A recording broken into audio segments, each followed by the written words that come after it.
ওয়াকফ সম্পত্তি এই ব্যাপারে একটা বিল আনা হয়েছে, যাতে মনে হচ্ছে যে বিলের দ্বারা সংখ্যালঘু সম্প্রদায়ের মানে অধিকার হরণ করার চেষ্টা। ওয়াকফ বিষয়টা দেখুন, সংখ্যালঘু সম্প্রদায়ের অধিকার হরণ শুধু ওয়াকফ নয়, এর আগে ইউসিসিতেও তাই হয়েছে। ইউসিসি করার সময় যেমন মুসলিমরা ভেবেছিলেন যে আমরা যদি আন্দোলন করি তাহলে সব পোলারাইজেশন হয়ে যাবে, হিন্দুরা মনে করবে অন্যরকম ব্যাপার ট্যাপার, বিজেপির সুবিধা হবে। তখন ওরা আন্দোলন করেনি, যে কারণে কয়েকটা রাজ্যে ইউসিসি স্টার্ট হয়ে গেছে, যেটা মুসলমানদের ভয়াবহ বিপদের মধ্যে নামাজ, আজান, জাকাত, রোজা ইত্যাদি উঠে যাওয়ার, বিয়ের পদ্ধতি পাল্টে যাওয়া, যদিও হিন্দুদেরও প্রচুর ক্ষতি হবে যেটা প্রচার হচ্ছে। ঠিক একইভাবে ওয়াকফ সম্পত্তি বা ওয়াকফ বিলের মধ্যে দিয়ে যে ক্ষতিটা হবে, সেই ক্ষতিটা শুধুমাত্র মুসলমানদের জন্য নয়। প্রবলেমটা হচ্ছে যে কিছু মুসলিম লোককে নিয়ে, হতে পারে বিজেপি থেকে পাঠানো, কায়দা করা, হতে পারে এরা না জেনে শুধু মুসলমান কয়েকজন ধরুন আন্দোলন করছে। এটাতে বিজেপি কি করছে, গ্রামগঞ্জের উদ্বাস্তু হিন্দুদেরকে বোঝাচ্ছে এই দেখ মুসলমানদের টাইট দেওয়া হয়েছে, যেই টাইট দেওয়া হয়েছে ওরা আন্দোলন শুরু করে দিয়েছে। তখন হিন্দু উদ্বাস্তুরা মনে করবে যে আমরা তো নাগরিকত্ব পেয়ে যাচ্ছি, এটা মুসলমানদের বিপদ। এছাড়া যেমনভাবে বিভিন্ন চ্যানেলে দেখানো হচ্ছে যে মুসলমানরা বাংলাদেশ থেকে এসে ধরা পড়ছে এখানে, আধার কার্ড, ভোটার কার্ড নেই। আসলে 100টা যদি হিন্দু উদ্বাস্তু ওপার থেকে এসে বিপদে পড়ে, বেনাগরিক হয়, তাদের খবরটা দিচ্ছে না। 100টার মধ্যে হয়তো একটা মুসলমান এরকম। ঠিক সেরকম ওয়াকফ বিষয়টা কি, ওয়াকফ বিষয়টা খুব ছোট্ট একটা বিষয়। এটা হলো আপনার সেই বিশ্বনবীর সময়, মানে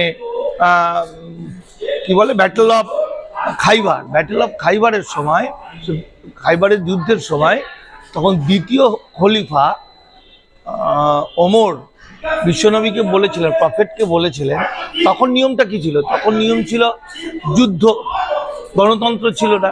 যুদ্ধে একটা পক্ষ জিতত, যারা জিতত পরাজিত পক্ষের সমস্ত সম্পত্তি হয়ে যেত। তখন ওই ওমর দ্বিতীয় খলিফা প্রফেটকে বলেন যে এই সম্পত্তিগুলো কি হয়? তখন বিশ্বনবী বলেন এটা জনগণের সেবায় ব্যবহার করবে, এর কোনো মালিক তোমরা দেখো না। ঠিক একই সেই পদাঙ্গ অনুসরণ করে মুসলিমরা যেটা করে, সেটা এই ওয়াকফ সম্পত্তির একটা অংশ, যেটা মুসলিমরা, যেহেতু এটা মুসলিমদের ধর্মীয় আইন, ফলে এরা মুসলিমদের ধর্মপ্রচার এবং মসজিদ টসজিদ বানানোর জন্য ব্যবহার হয়। আর একটা বৃহৎ অংশ সেটা সমস্ত মানব কল্যাণে ব্যবহার হয়। ওয়াকফের টাকাতে দেখবেন কলেজ আছে, ইউনিভার্সিটি আছে, রাস্তা আছে, হাসপাতাল আছে। এই যে মাদ্রাসাগুলো, এই মাদ্রাসাগুলো তো শুধু মুসলমানদের পড়ার জন্য নয়, মাদ্রাসায় প্রচুর মাস্টারমশাই যারা আছেন যারা হিন্দু, প্রচুর স্টুডেন্ট আছে যারা হিন্দু। ফলে এই সাধারণ মানুষের মধ্যে এই বোধটা না থাকার ফলে, বা এই অ্যাওয়ারনেসটা না থাকার জন্য, হিন্দুরা মনে করছে যে এটা বুঝি মুসলমানদের টাইট দেওয়া হয়েছে।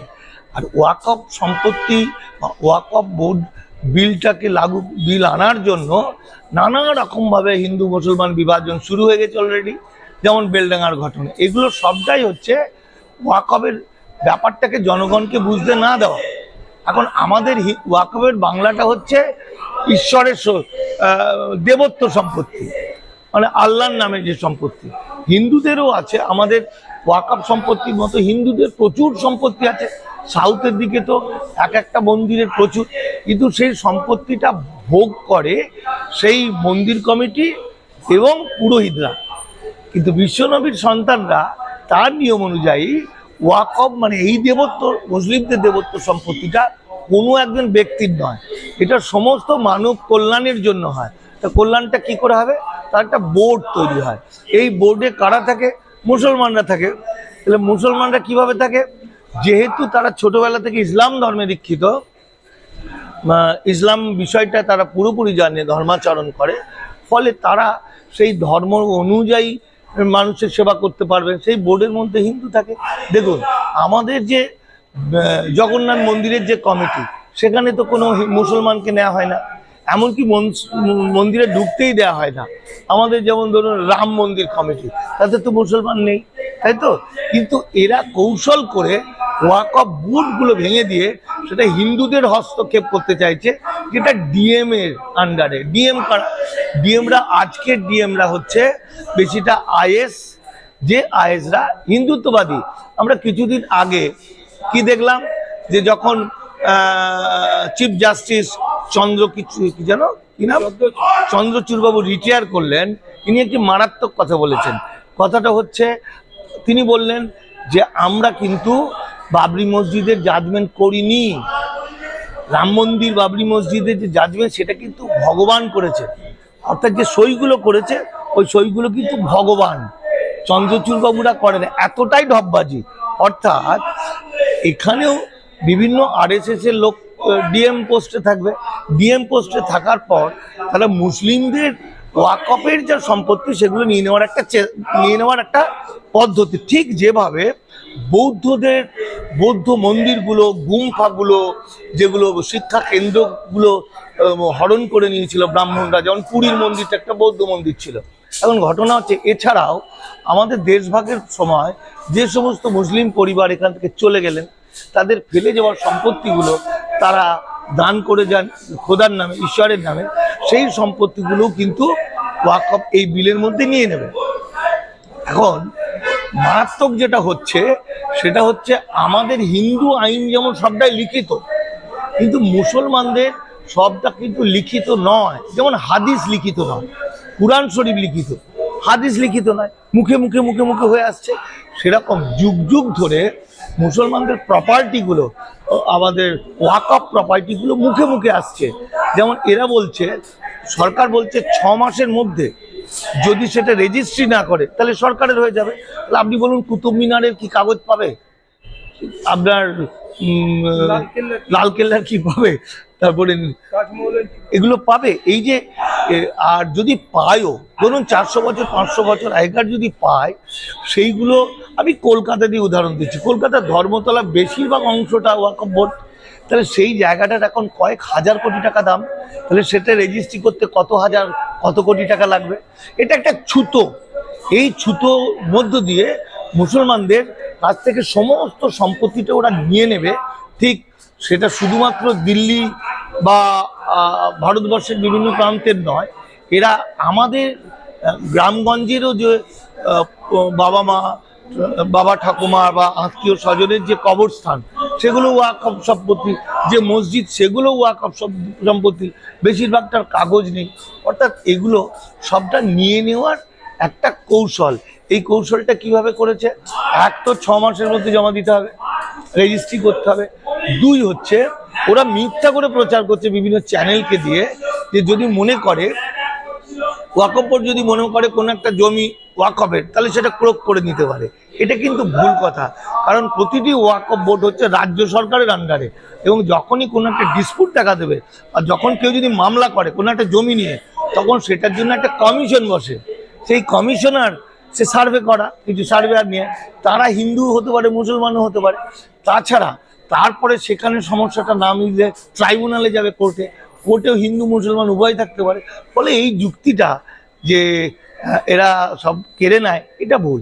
ওদের হিন্দুত্ববাদীরা যেটা বলতে চাইছে সেটা এই যে ওয়াকফ সম্পত্তি নিয়ে নাকি প্রচুর লুট হচ্ছে। তো হচ্ছে তো, হিন্দু সম্পত্তি নিয়েও তো অনেক লুট হচ্ছে, দেবত্ব সম্পত্তি নিয়ে তো লুট হচ্ছে বলে টোটাল ব্যবস্থাটাকেই কেড়ে নেবো, এটা তো হতে পারে না।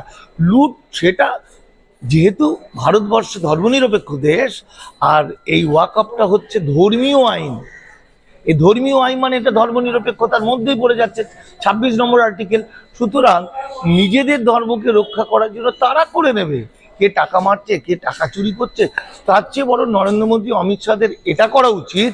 কারণ কিছুদিন আগে আপনি জানেন যে সাউথের একটা মন্দির থেকে 300 কেজি না 3 মণ কত সোনা চুরি হয়ে গেল।